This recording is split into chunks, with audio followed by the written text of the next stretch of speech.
Hello everyone, मैं रवि रंकावत, आपका friend और इंग्लिश एजुकेटर। कैसे हैं आप सब लोग? हम बात कर रहे थे एडजेक्टिव की। एडजेक्टिव ऑफ क्वांटिटी का डिस्कशन चल रहा था। 10 पार्ट्स हमने ऑलरेडी डिस्कस कर लिए हैं। चलिए आगे बात करते हैं बिना देरी किए। हम बात करते हैं आज अ लॉट ऑफ या लॉट्स ऑफ या प्लेंटी ऑफ। यस, अगर इन एडजेक्टिव्स के साथ अनकाउंटेबल सिंगुलर नाउन आता है तो हम इसके साथ सिंगुलर वर्ब लगाते हैं। यस, जैसे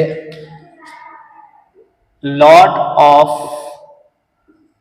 milk is required to drink. Yes, तो अब मुझे बताइए, क्या ये सेंटेंस सही है? जी नहीं, ग्रामेटिकली ये गलत है। और गलत क्या है? लॉट ऑफ कुछ नहीं होता, या तो होना चाहिए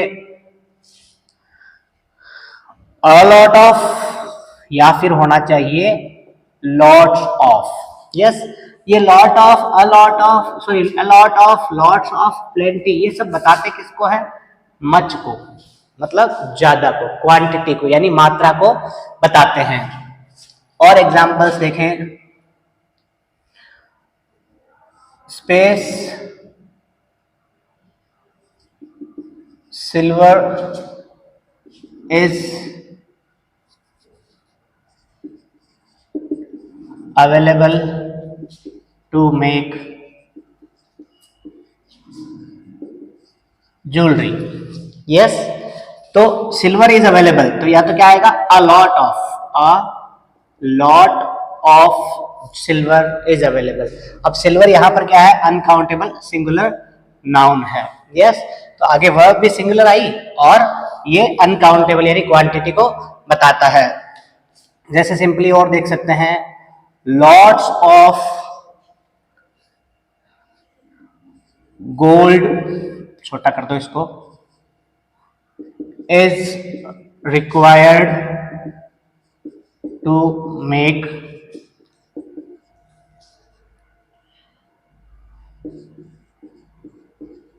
ऑर्नामेंट्स। तो क्या हो गया? लॉट्स ऑफ, या तो अ लॉट ऑफ होगा या लॉट्स ऑफ होगा, दोनों में बहुत ज्यादा डिफरेंस नहीं है। अब जैसे there is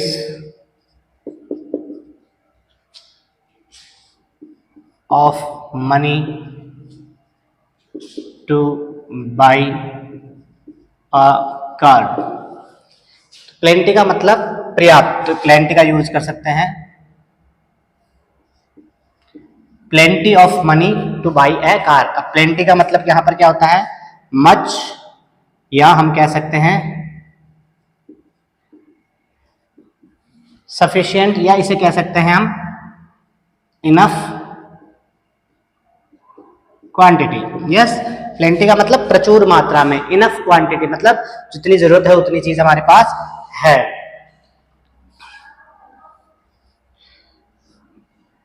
of milk is there to make coffee. Of milk is there to make coffee, दूध है कॉफी बनाने के लिए। तो कितना होना चाहिए? प्रचुर होना चाहिए। तो अ लॉट ऑफ का यूज भी कर सकते हैं, लॉट्स ऑफ का यूज भी कर सकते हैं, और प्लेंटी ऑफ का यूज भी कर सकते हैं।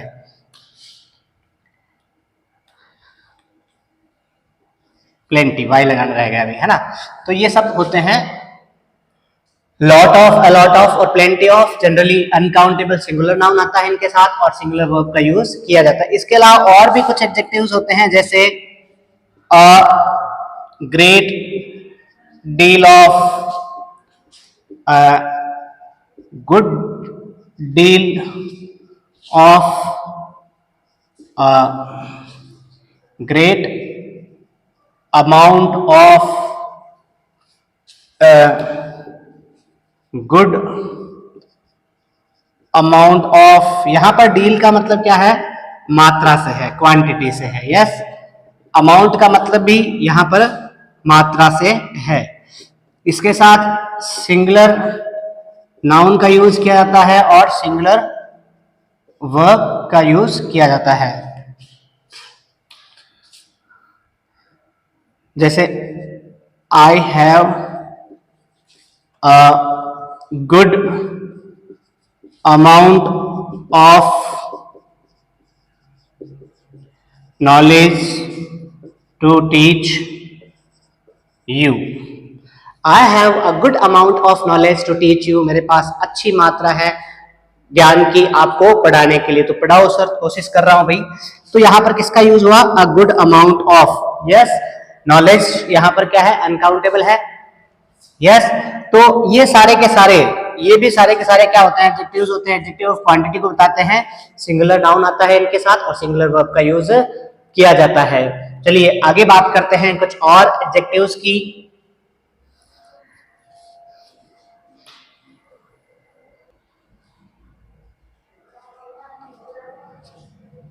जैसे सफिशिएंट या enough.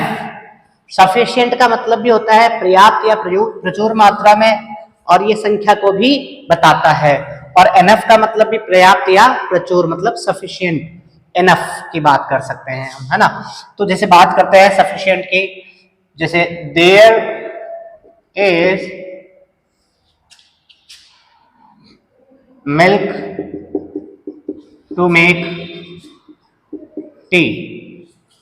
There is milk to make tea, तो देयर इज किसका यूज कर सकते हैं हम यहां पर, सफिशिएंट का, कि प्रचुर मात्रा में दूध है चाय बनाने के लिए। There are students to teach in the class. तो यहां पर क्या हुआ, देयर आर स्टूडेंट्स, अब यहां पर प्लूरल नाउन है तो भी काउंटेबल के साथ भी सफिशिएंट का यूज किया जा सकता है। There are sufficient students. अब यहां पर देखो स्टूडेंट्स आया, इसलिए यहां पर वर्ब भी कैसे आई है, आर आई है। देयर के हिसाब से वर्ब नहीं आती है, यहां पर देयर डमी सब्जेक्ट होता है, देयर के बाद में, वर्ब के बाद में जो सब्जेक्ट होता है उसके अनुसार वर्ब आती है। यहाँ पर मिल्क वर्ब है, सब्जेक्ट है, इसके अनुसार वर्ब आई है इज, और यहाँ पर स्टूडेंट सब्जेक्ट है, इसके हिसाब से वर्ब आया है आर। यस, और बात करते हैं, there is room to park a car. There are rooms to park two cars. यहां पर भी मान लो टू कार्स देते हैं, क्या डिफरेंस आएगा, कोई समझने की कोशिश करते हैं। जैसे there is room to park car, अब रूम का मतलब यहाँ पर क्या है, रूम का मतलब कमरा, जी नहीं, रूम का मतलब यहाँ पर है स्पेस, कि पर्याप्त जगह है, टू पार्क टू कार्स, तो sufficient, there is sufficient room to park two cars. और यहाँ पर देयर आर रूम्स प्लूरल है तो भी सफिशिएंट का यूज किया जा सकता है, there are sufficient rooms to park two cars. आगे बात करते हैं इनफ की। इनफ जो है एडजेक्टिव के रूप में काम में आता है और ये नाउन के रूप में भी काम में आता है। एग्जाम्पल्स देखते हैं, जैसे Ram has money to open a shop. Ram के पास पर्याप्त पैसे हैं टू ओपन ए शॉप, एक दुकान खोलने के लिए। तो यहां पर क्या आ जाएगा, एनफ, एनफ मनी। तो ये अनकाउंटेबल के साथ ही आता है, अनकाउंटेबल नाउन हो गया। Yes, she has mind to solve the problem। तो यहाँ पर माइंड क्या है, नाउन है, एडजेक्टिव आ जाएगा। उसके पास दिमाग है प्रॉब्लम को सॉल्व करने के लिए, तो दिमाग कितना होगा, पर्याप्त। तो she has enough mind to solve the problem. कई बार आपने इनफ वर्ड को बाद में देखा होगा नाउन के, एक्चुअली एडजेक्टिव के बाद में आता है। यस, तो नाउन नहीं प्रोनाउन बनता है। यस, तो जैसे राम, राम आ गया, अब श्याम की बात कर लेते हैं। श्याम इज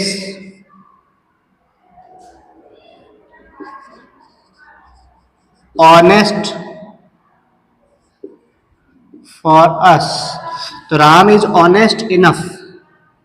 अब यहां पर ये इनफ जो है किसके बाद आया है, ऑनेस्ट के बाद आया है। ऑनेस्ट यहाँ पर क्या है, एडजेक्टिव है, और ये एडजेक्टिव अगर ये है तो ये क्या बन जाएगा, प्रोनाउन बन जाएगा। यस, प्रोनाउन की विशेषता बताता है, नाउन की विशेषता बताता है, वो एडजेक्टिव होता है ना। ऐसे ही कोई भी एडजेक्टिव पहले लिखा जाएगा और उसके बाद में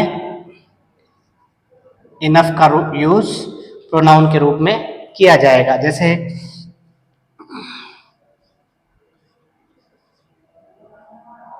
brave enough, intelligent enough, beautiful enough. तो यहां पर ये क्या है, एडजेक्टिव है। इंटेलिजेंट क्या है, एडजेक्टिव है। ब्रेव क्या है, एडजेक्टिव है, और ये इसके साथ में प्रोनाउन के रूप में आ रहा है। तो दोस्तों ये बात हुई अपने एडजेक्टिव ऑफ क्वांटिटी की। एडजेक्टिव पार्ट हमने डिटेल से डिस्कस किया है। ऑलमोस्ट 11